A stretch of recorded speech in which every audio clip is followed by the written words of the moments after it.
വളരെ പ്രധാനപ്പെട്ട ഒരു പ്രസംഗം പാളയത്ത് നടന്നു. ഇന്ന് രാവിലെ പെരുന്നാളിൻ്റെ ഭാഗമായിട്ടുള്ള നമസ്കാരത്തിൻ്റെ ഭാഗമായിട്ടാണ് പാളയമ്മ ഈ പ്രസംഗം നടത്തിയത്. വർഗീയ അജണ്ട ആര് മുന്നോട്ട് വെച്ചാലും അത് നടക്കില്ല എന്നാണ് ഈ തെരഞ്ഞെടുപ്പ് തെളിയിച്ചതെന്ന് പാളയമ്മ VP സുഹൈബ് മൗലവി പറയുന്നു. ഫാസിസ്റ്റ് ഭരണകൂടത്തിന് മുന്നറിയിപ്പ് നൽകാൻ ഇന്ത്യൻ ജനതയ്ക്ക് കഴിഞ്ഞു. ജാതി സെൻസസ് നടപ്പിലാക്കണമെന്നും പാളയമ്മ പെരുന്നാൾ സന്ദേശത്തിൽ ആവശ്യപ്പെട്ടു. ധ്രുവീകരണം തെറ്റിച്ച് നേട്ടം കൊയ്യാൻ ആര് ശ്രമിച്ചാലും ഡിവൈഡ് ആൻഡ് റൂൾ ഭിന്നിപ്പിച്ച് ഭരിക്കുക എന്ന ബ്രിട്ടീഷുകാരന്റെ തന്ത്രം ഈ രാജ്യത്ത് വിലപ്പോവില്ലെന്ന് പറയുന്നതായിരുന്നു നമ്മുടെ തെരഞ്ഞെടുപ്പ് ഫലം എന്ന് പറയുന്നത്. ഇന്ത്യൻ മനസ്സ് വർഗീയമല്ല, അത് വർഗീയമാക്കാൻ ആരൊക്കെ ശ്രമിച്ചാലും ലക്ഷ്യം നേടില്ലെന്ന് പറഞ്ഞ തെരഞ്ഞെടുപ്പാണ് കഴിഞ്ഞുപോയത്. നമുക്കറിയാം, തികഞ്ഞ രാഷ്ട്രീയ ലക്ഷ്യത്തോടു കൂടിയായിരുന്നു ബാബരി മസ്ജിദ് പൊളിച്ചെടുത്ത് ക്ഷേത്രം പണിതത്. സന്യാസിമാർക്ക് പകരം പ്രതിഷ്ഠാകർമ്മം നിർവഹിക്കാൻ ഭരണാധികാരി സ്വയം സന്നദ്ധനായതും തെരഞ്ഞെടുപ്പ് മുന്നിൽ കണ്ടുകൊണ്ടാവണം. അലക്സ് റാം മുഹമ്മദ് തിരുവനന്തപുരത്ത് നിന്ന് ചേരുന്നു. Alex Ram, good morning again. പറയൂ.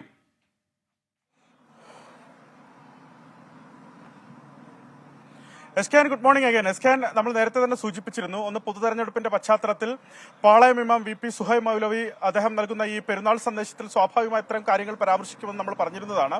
അത് അതുപോലെ തന്നെ സംഭവിച്ചിട്ടുണ്ട്. അദ്ദേഹം പറയുന്നത് ഈ രാജ്യത്തെ പൊതുതെരഞ്ഞെടുപ്പിന്റെ ഫലം ആശ്വാസം പകരുന്നതാണെന്ന് അദ്ദേഹത്തിന്റെ ഈ പെരുന്നാൾ സന്ദേശത്തിൽ വ്യക്തമാക്കുന്നുണ്ട്. രാജ്യത്തെ സുമനസ്സുകൾ ഐക്യത്തോടു കൂടി നിന്ന് പ്രവർത്തിച്ചാൽ വർഗീയതയെ അതിജീവിക്കാൻ കഴിയും എന്നുള്ളതാണ് തെരഞ്ഞെടുപ്പ് ഫലം കൊണ്ട് മനസ്സിലാകുന്നത്. അത് തെരഞ്ഞെടുപ്പ് ഫലം സാധ്യമാക്കിയിട്ടുണ്ട്.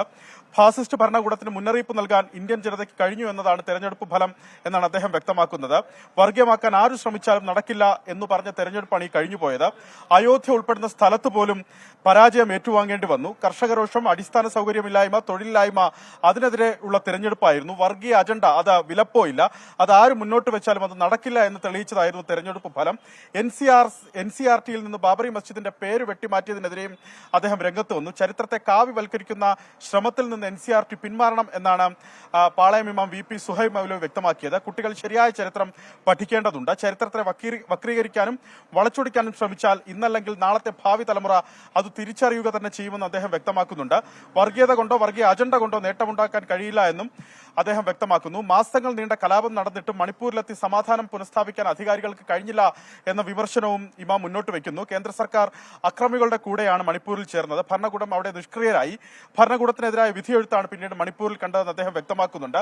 ബലിപെരുന്നാളിന്റെ ചരിത്രത്തിന് ഇതൊക്കെയായി വലിയ ബന്ധമുണ്ടെന്നാണ് അദ്ദേഹം പറയുന്നത്. വിദ്വേഷ പ്രസംഗങ്ങൾക്ക് രാജ്യത്ത് വലിയ ഭാവിയില്ല എന്ന് തെളിയിച്ച തെരഞ്ഞെടുപ്പാണ് കടന്നുപോയത്.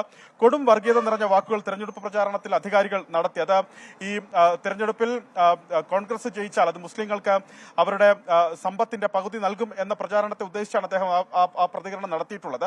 വിഭജനത്തിന്റെ രാഷ്ട്രീയമല്ല, വെറുപ്പിന്റെ അങ്ങാടിയിൽ സ്നേഹത്തിന്റെ കട തുറക്കുക എന്ന രാഷ്ട്രീയമാണ് ജനങ്ങൾ തെരഞ്ഞെടുത്തതെന്ന് അദ്ദേഹം വ്യക്തമാക്കി. മതേതര ബോധമുള്ള മുഴുവൻ ആളുകൾക്കും ആഹ്ലാദിക്കാനുള്ള പെരുന്നാൾ ആണ് ഇതെന്നും അദ്ദേഹം വ്യക്തമാക്കിയിട്ടുണ്ട്. അപ്പോൾ തന്നെ അദ്ദേഹം പറയുന്നത്, അമിതമായ ആത്മവിശ്വാസം വഞ്ചിതരാക്കരുത്. വർഗീയതയെ വർഗീയത കൊണ്ടോ തീവ്രവാദത്തെ തീവ്രവാദം കൊണ്ടോ തോൽപ്പിക്കാൻ കഴിയില്ല എന്നും ഇമാം വ്യക്തമാക്കുന്നുണ്ട്. സംസ്ഥാന സർക്കാരിനെ സംബന്ധിച്ച് ആശ്വാസകരമായ കാര്യം ഇമാം പറയുന്നത്, ന്യൂനപക്ഷ പ്രീണനം സർക്കാർ നടത്തുന്നു എന്ന പ്രചാരണം അദ്ദേഹം തള്ളുന്നു എന്നുള്ളതാണ്. കാരണം ഈ തെരഞ്ഞെടുപ്പ് കഴിഞ്ഞ പശ്ചാത്തലത്തിൽ പിണറായി വിജയന്റെ ഈ നീക്കത്തിനെതിരെ വലിയ പ്രതിഷേധം വിവിധ ഇടങ്ങളിൽ നിന്ന് ഉയർന്നു വന്നു. വസ്തുതാവിരുദ്ധമായ അലക്സ് മുഹമ്മദാണ് തിരുവനന്തപുരത്ത് നിന്നും വിശദാംശങ്ങളുമായി നമുക്കൊപ്പം ചേർന്നത്. വളരെ നിശ്ചിതമായ വിമർശനമാണ് പാളയം ഇമാം അഴിച്ചുവിട്ടത്.